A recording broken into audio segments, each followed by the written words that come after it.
Okay, so hello students, I am Kajal Sharma. This is second part of video of chapter 1 economic and introduction. Okay, so मैंने last video में बताया था micro economics. ठीक है, तो आज हम मैक्रो इकोनॉमिक्स पढ़ने वाले हैं.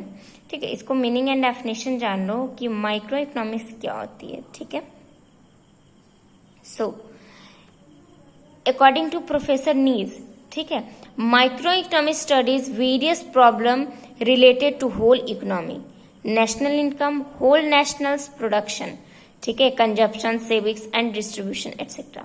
मैक्रो इकोनॉमिक्स वे बहुत सारे ऐसे प्रॉब्लम से रिलेटेड है. ठीक है, मैक्रो इकोनॉमिक्स जैसे टू होल इकोनॉमिक है ना, जितने भी जैसे होल इकोनॉमिक और national income, whole nation production, consumption, saving and distribution etcetera, ये सब किस में आते हैं? Macro economics. ठीक है, और मैक्रो मतलब हमेशा समझ लो कि ये लार्ज में होता है. ठीक है, जैसे माइक्रो में क्या हुआ था? माइक्रो में स्मॉल हुआ था, है ना, और मैक्रो में हमेशा लार्ज होता है. Okay, in this way economic is studied in a holistic manner. Thus macroeconomics study the aggregate or average covering the entire economy. हम इकोनॉमिक्स में हमेशा एवरेज निकालते हैं, फाइंड आउट करते हैं कि हमारा इस साल का नेशनल इनकम कितना हुआ, कितना प्रॉफिट हुआ, कितना लॉस हुआ. ठीक है, such as total saving, total consumption, aggregate demand, aggregate supply, national income, national output, total employment and so on.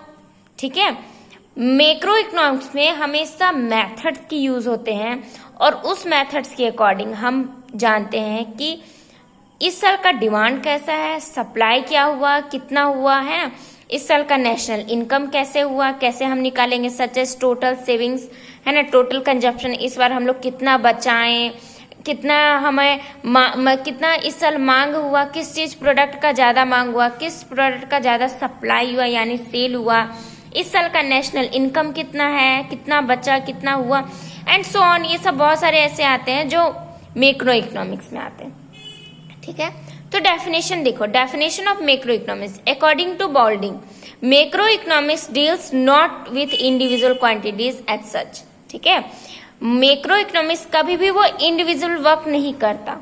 ठीक है, but with aggregate of these quantities, not with individual income. ये हमेशा कभी भी इंडिविजुअल वर्क करता ही नहीं है. ठीक है, ये हमेशा मतलब सबके साथ रहता है. ठीक है, but with the national income not with individual prices, ये हमेशा नेशनल इनकम के साथ रहता है, वो इंडिविजुअल प्राइसेस का नहीं कर सकता. ठीक है, but with the prices level not with individual outputs but with the national, ये हमेशा नेशनली वर्क करता है. ठीक है, ये कभी भी अकेले वर्क नहीं करता, ये हमेशा होल इकोनॉमिक, एंटायर इकोनॉमिक, ये सब में वर्क होती है. ठीक है, अब देखो बहुत सारे ऐसे अलग अलग टाइप के डेफिनेशंस हैं. प्रोफेसर बॉल्डिंग का ही देख लो, जैसा कि मैंने ये बताया आपका. सेकंड, प्रोफेसर चैम्बरलिन क्या बोल रहे हैं? Macro economics deals with aggregate relationship. ठीक है, मैक्रो इकोनॉमिक्स हमेशा किससे रिलेशनशिप में रहते हैं? एग्रीगेट के रिलेशनशिप में रहते हैं. ठीक है, थर्ड इज प्रोफेसर सर्ज क्या बोल रहे हैं? The main tool of macro economy is national income analysis. Macro economics हमेशा नेशनल इनकम को एनालाइज करता है. ठीक है, वो हमें शो करता है, हमें फाइंड आउट करके देता है. प्रोफेसर गार्डनर एक्ली क्या बोल रहे हैं? Macro economics deal with the economic affairs in the large. It concern with overall dimensions of economic life. It look at the total size. It study the character of forest independently of the trees which compose it. ठीक है, macro economics हमेशा overall work होती है, individual work नहीं होता. ठीक है, अब देखो कैरेक्टरिस्टिक्स ऑफ मैक्रो इकोनॉमिक्स क्या क्या है. First is broader perspective. ठीक है, the concept of macro economy is broader. In it small units are not given importance but the help of national income and international economic problems.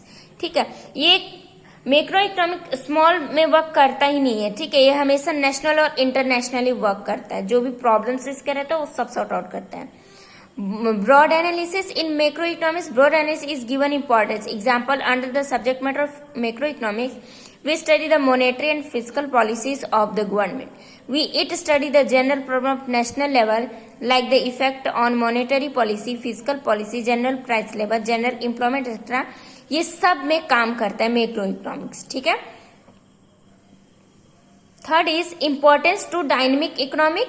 Macro economics gives more importance to dynamic economic. Macro economics हमेशा ज्यादा से ज्यादा importance देता है dynamic economic को. Okay.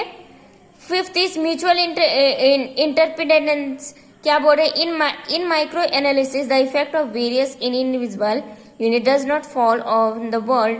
On the contrary in microeconomics all the units are interrelated. The effect of variation in a unit appear on the equilibrium level of quantities of other unit. जितने भी मतलब ये हमेशा mutual के साथ चलता है, हमेशा साथ में रहता है.